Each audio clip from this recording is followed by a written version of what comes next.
बने सर्जली ब्लॉक के नए भवन में लिफ्ट खराब होने की खबर है। करीब आधे घंटे तक डीएमसीएच में इलाज कराने आए 8 लोग लिफ्ट में फंसे रहे। मरीज के परिजन परेशान रहे।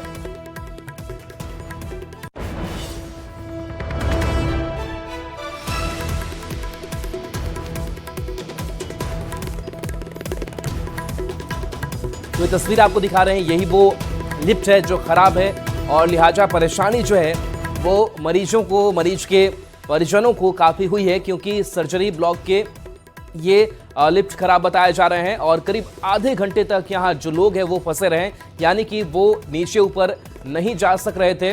डीएमसीएच परिसर में बने सर्जरी ब्लॉक के नए भवन में लिफ्ट खराब हो गई। ये नया भवन है जहाँ की लिफ्ट खराब हो गई, तो करीब आधे घंटे तक लोग परेशान रहे, लोग फंसे रहे। बता दें कि डीएमसीएच में इलाज कराने के लिए 8 लोग जो आए हुए थे वो लिफ्ट के अंदर थे और लिफ्ट में ही ये फंसे रहे। मरीज के परिजन भी परेशान रहे। गिनती नहीं है, हमारा 3-4 आदमी है। कहाँ पर है 3-4 आदमी? इसी अंदर में है। क्या हुआ है? आ रहा था, नीचे से फंस गया। और जहानाबाद से बड़ी खबर, जहां पिटाई से सफाई मजदूर की मौत हो गई है। युवक की मौत के बाद हंगामा भी हुआ है। सदर अस्पताल के पास बवाल किया गया। अंबेडकर नगर का रहने वाला मजदूर था, नगर निगम का सफाई कर्मचारी था, तो युवक की मौत हो गई। हंगामा हुआ। सुबह में बाल्टी फैक्ट्री के पास विवाद हुआ था और इसी विवाद के बाद से उस मजदूर की पिटाई कर दी गई, जिसमें सफाई मजदूर की मौत हो गई है। युवक की मौत के बाद से हंगामा भी देखने को मिला है। तस्वीर आपको दिखा रहे हैं जहां पर देखिए कैसे पिटाई की गई और लोग हंगामा करते हुए भी दिखाई दे रहे हैं। सदर अस्पताल के पास जमकर ये बवाल हुआ था, जहां पर देखिए मारपीट होती हुई नजर आ रही है और वहां लोग एक शख्स की पिटाई करते हुए दिखाई दे रहे हैं। हालांकि इन सब के बीच बताया जा रहा है कि सुबह में बाल्टी फैक्ट्री के पास पूरा विवाद हुआ था, जिस विवाद की भी तस्वीर सामने आई है, जहां कुछ लोग आपस में उलझे हुए दिखाई दे रहे हैं। बेतिया से बड़ी खबर है, जहां सीआरपीएफ के जमादार की मौत हो गई है। छत से गिरने से मौत हो गई है। झारखंड में ब्रजभूषण दुबे तैनात थे। चनपटिया के चूहड़ी में घर आए हुए थे। छत पर पानी डालते वक्त वो नीचे गिर गए, जहां सीआरपीएफ के जमादार की मौत हो गई है। तस्वीर वहां की दिखा रहे हैं। छत से गिरने से यह मौत हो गई है। छत पर पानी डाल रहे थे और उसी वक्त वो नीचे गिरे, मौत हो गई। झारखंड में ब्रजभूषण दुबे तैनात थे।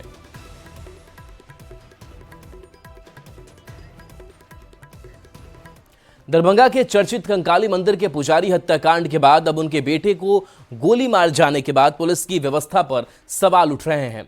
अपराधियों की गोली के शिकार आयुष वैभव से अस्पताल में बीजेपी विधायक संजय सरावगी ने मुलाकात की है और पुलिस से पीड़ित परिवार को पूरी सुरक्षा देने की मांग की है। पूरी घटना पर संजय सरावगी ने नाराजगी भी जताई।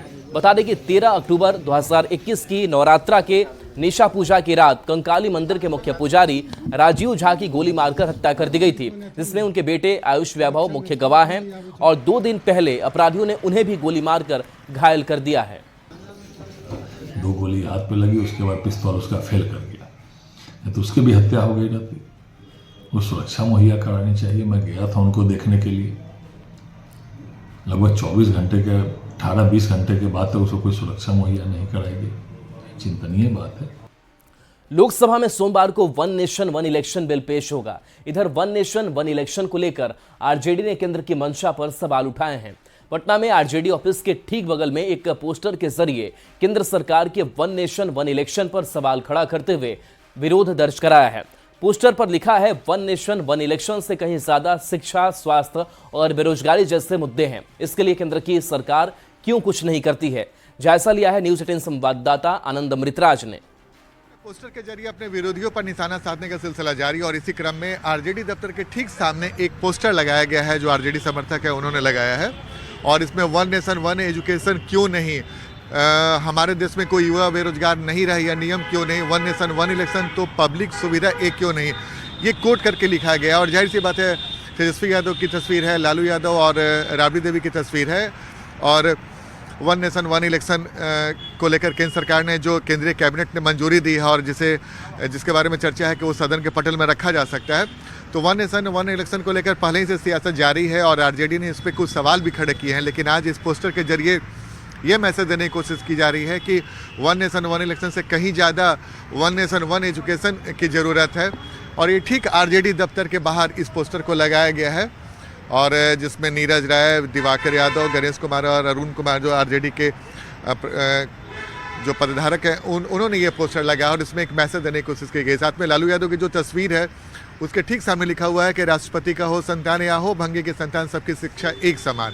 और ठीक इसके बगल में एक और तस्वीर, राबड़ी देवी की तस्वीर लगाई गई है, उसमें वन नेशन वन ट्रीटमेंट यानी कि स्वास्थ्य सेवा क्यों नहीं। तो ये कुछ ऐसे सवाल है जो आरजेडी की तरफ से पोस्टर के जरिए लगाए गए हैं और वन नेशन वन इलेक्शन को लेकर सवाल तो खड़े किए ही जा रहे हैं, साथ में उस पर निशाना भी साधा जा रहा है। कैमरामैन अमित के साथ आनंद अमृतराज, न्यूज 18 नेटवर्क, पटना। और देखिए, पटना में आरजेडी के इस पोस्टर पर सियासत गरमाई हुई है। बीजेपी प्रवक्ता कुंतल कृष्ण ने तेजस्वी यादव को अपने पिता के कार्यकाल को देखने की नसीहत दी है, जिसमें शिक्षा का हाल बेहाल था। और राष्ट्रीय जनता दल जब बात करती है शिक्षा की, तो तेजस्वी जी अपने माता पिताजी से पूछें उनके कार्यकाल में शिक्षा का क्या हाल हुआ था बिहार में। पूरी बिहार की शिक्षा व्यवस्था को ध्वस्त कर दिया था लालू प्रसाद यादव और राबड़ी देवी जी के राज में। और आपका बस चले तब तो आप चरवाहा विद्यालय और चारा खाने की बात यही सबको सिखाएं। बीपीएससी मामले में तेजस्वी यादव के बयान पर सियासत शुरू है। जेडीयू और बीजेपी ने तेजस्वी यादव के बयान पर निशाना साधा है। एनडीए नेताओं ने तेजस्वी पर छात्रों के बीच भ्रम फैलाने का आरोप लगाया। तेजस्वी यादव जी सुबह हो, शाम हो, रात हो, सिर्फ और सिर्फ अफवाह फैलाने का काम करते हैं। राज्य में अव्यवस्था कुव्यवस्था चाहते हैं ये, इसलिए इनके ही लोग बेवजह भ्रम फैलाने का प्रयास किए कि बीपीएससी के एग्जाम में पेपर लीक हुआ, जबकि कहीं कोई पेपर लीक नहीं हुआ। तेजस्वी यादव जी अब बिहार को बख्श। तेजस्वी जी भ्रम फैलाने की जो लगातार उनकी प्रवृत्ति है उससे बाज आ जाए। तो विपक्ष के द्वारा तंत्र की विश्वसनीयता पर बार बार अनावश्यक सवाल खड़े किए जाते हैं। जहां कोई पेपर लीक जैसी कोई बात नहीं हो, जहां कोई समय से विलंब करके कोई परीक्षा पत्र देने की बात नहीं हुई हो, वहां अगर इस तरह के अगर आरोप वो लगाते हैं तो निसंदेह वो राज्य हित में उनका आचरण नहीं कहा जा सकता। तेजस्वी के आरोप पर जल संसाधन मंत्री विजय चौधरी ने भी पलटवार किया है। उन्होंने तेजस्वी पर छात्रों के भविष्य के साथ खिलवाड़ का आरोप लगाया। उन्होंने कहा कि पेपर लीक को लेकर जानबूझकर संशय का माहौल बनाया जा रहा है। और आज आयोग चुनौती देके कह रहा है कि लीक हुआ ही नहीं है। फिर भी अगर जिम्मेदार पद पर बैठे लोग इस तरीके से जानबूझकर संशय का माहौल पैदा करेंगे विद्यार्थियों के बीच, तो ये तो विद्यार्थियों के भविष्य के साथ खिलवाड़ ये लोग कर रहे हैं जो बिना बात के अनावश्यक संदेहास्पद माहौल बनाते हैं। पूर्व केंद्रीय मंत्री और बीजेपी नेता रामकृपाल यादव ने कांग्रेस पर निशाना साधा है। रामकृपाल यादव ने कहा कि देश में संविधान के साथ किसी तरीके का खिलवाड़ किया है तो वो कांग्रेस है, और जो पॉकेट में संविधान लेकर घूम रहे हैं उन्हें जनता सबक सिखाएगी।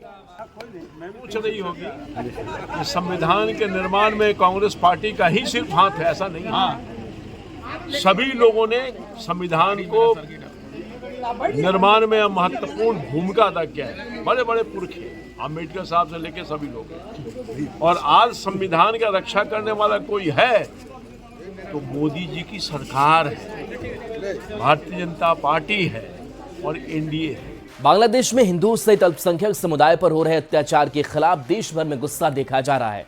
पटना में भी युवाओं ने मार्च निकालकर बांग्लादेश के खिलाफ गुस्से का इजहार किया और जल्द से जल्द ऐसी हिंसा और अत्याचार पर रोक की अपील की है।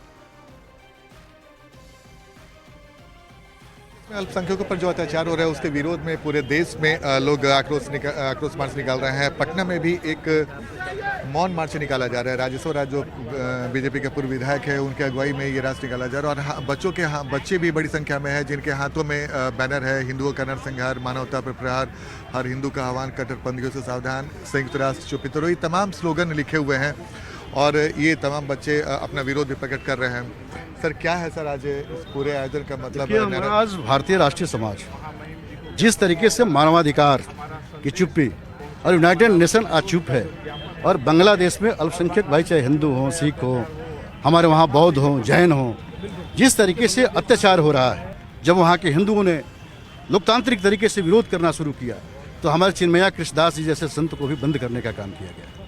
तो आज यह राष्ट्रीय भारतीय समाज के माध्यम से जो हम महामहिम राष्ट्रपति महोदय और प्रधानमंत्री महोदय जी को ज्ञापन दे करके मांग करने वाले हैं कि जो भारत का समाज दुनिया को विश्व का संदेश, शांति का संदेश देने वाला जो भारत हमारा है, वसुधैव कुटुंबकम के पथ पर चलने वाला जो हमारा भारत है, आज यह भारत का सब समाज चुप बैठने वाला नहीं है।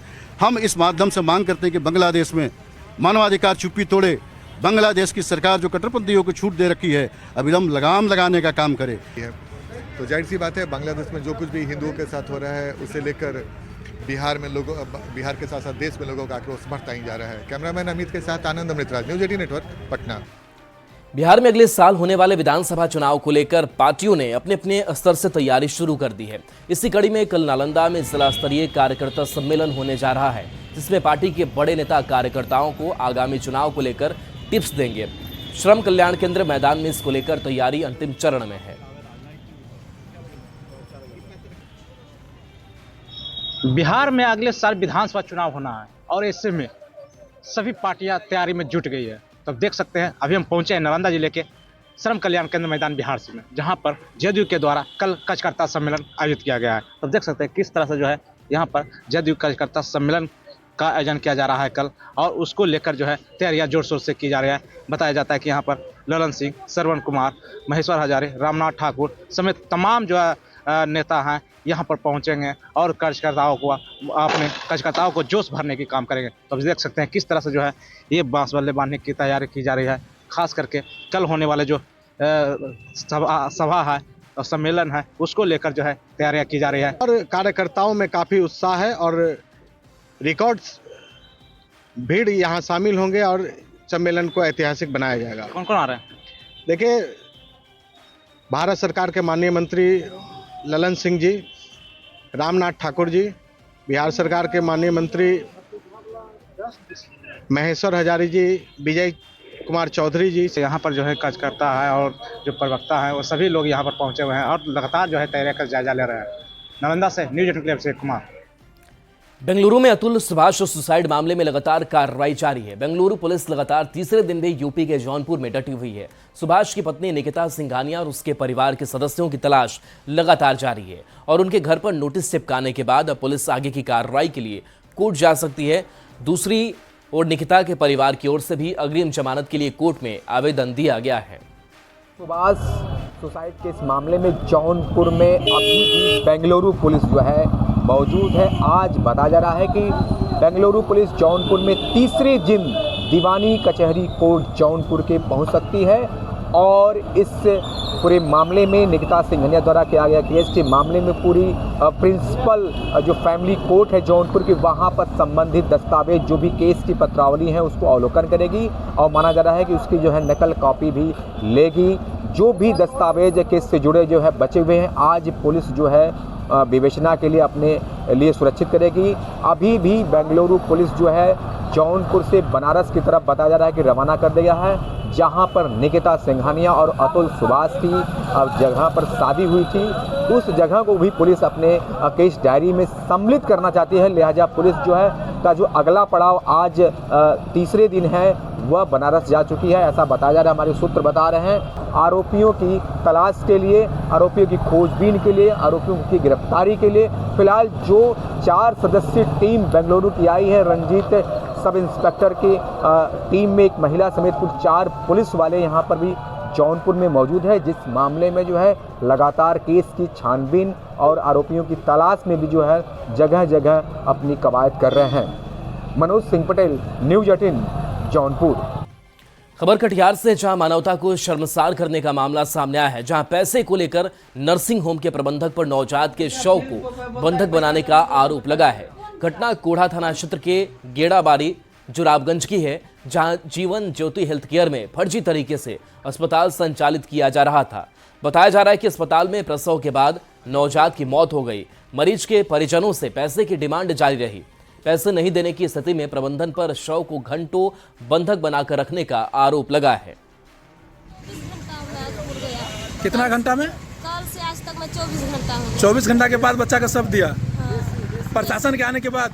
हाँ, प्रशासन आने के बाद सब दिया। बच्चे का आप कौन है? बच्चे का आप कौन है? मौसी है। सब मिल गया? हाँ, उसके परिजन को सब मिल गया, अभी दिलवा दिए हैं उनको और सारा जो भी है हम लोग कार्रवाई के लिए प्रोसेस किए हुए हैं। खबर सीतामढ़ी से है, जहां पिछले 1 महीने में 3 धार्मिक स्थलों को असामाजिक तत्वों ने अपना निशाना बनाया और मंदिर में स्थापित मूर्तियों को खंडित करने की कोशिश की। सीतामढ़ी के डुमरा थाना क्षेत्र के भीषा गांव में स्थापित मंदिर में माता दुर्गा की प्रतिमा को गुरुवार की देर रात असामाजिक तत्वों ने निशाना बनाया और प्रतिमा को खंडित करने की कोशिश की। मामले में डुमरा थाने में अज्ञात लोगों के खिलाफ केस दर्ज कराया गया था।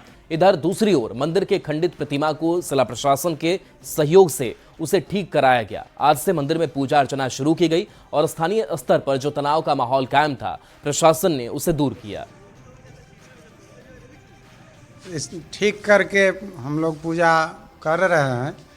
कल जो स्थिति थी उसमें तो विदीर्ण बहुत ही क्षतिग्रस्त हो चुकी थी भगवती, जिसमें उनका आँख फोड़ दिया गया था, पूरे मुख का नाक मुख के जितना है आगे का पोर्शन उसको सबको जो है सो कोई करे लोहे या कुछ ऐसे वस्तु से जो है सो उसको माने थोड़ दिया था। भीसा क्षेत्र में स्थानीय मंदिर में लगे दुर्गा माता के प्रतिमा को खंडित करने का प्रयास किया गया है। उसके सूचना के सत्यापन एवं आवश्यक कार्रवाई हेतु हम लोग वहाँ पहुँचे, घटनास्थल का निरीक्षण किया एवं अभी सभी बिंदुओं पर सूक्ष्मता से जांच चल रही है।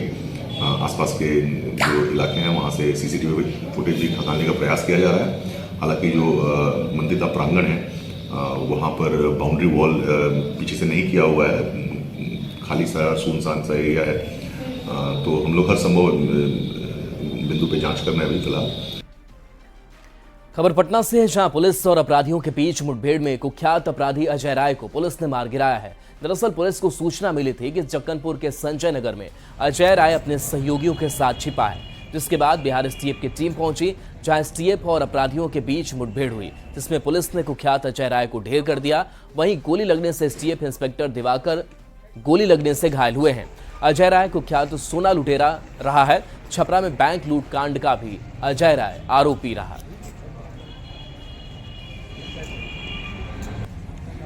अपराधियों के छुपे होने की सूचना थी। इस सूचना के सत्यापन में एसटीएफ की टीम यहां पर पहुंची और सत्यापन के क्रम में जैसे ही लोग प्रवेश किए तो गोली चला दी गई अपराधियों द्वारा। इस क्रम में मुठभेड़ हुई है और एसटीएफ का हमारा एक अफसर घायल हुआ है।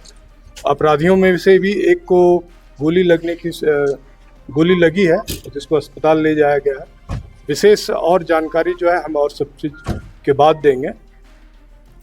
केंद्र सरकार के पीएम आवास योजना 2.0 के माध्यम से शहरी क्षेत्र के जरूरतमंद विस्थापितों को मकान दिलाने की कवायद शुरू हो गई है।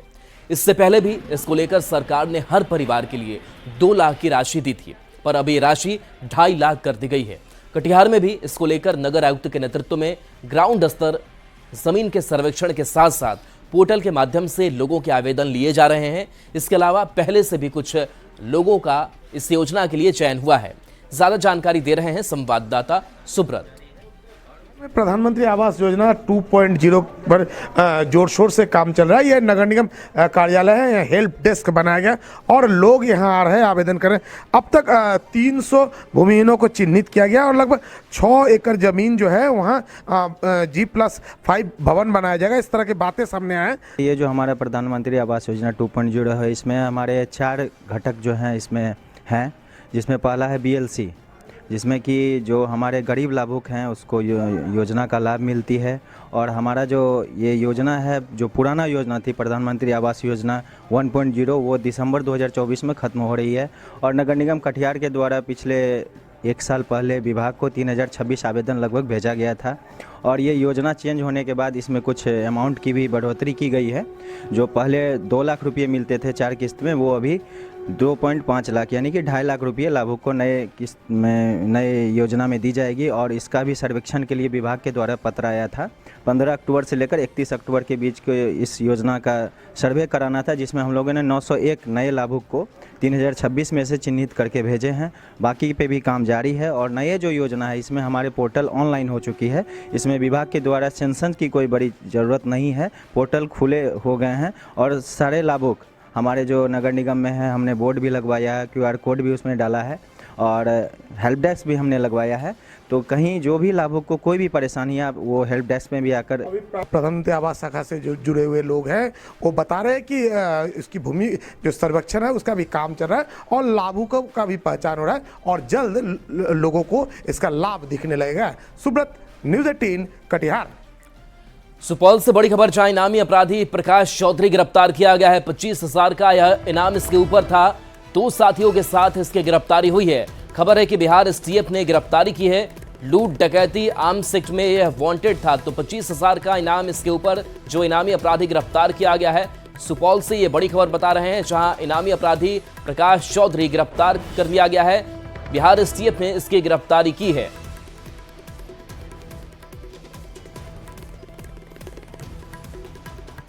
और चलिए न्यूज़ 18 बिहार झारखंड पर खबरें आपके लिए लगातार जारी हैं।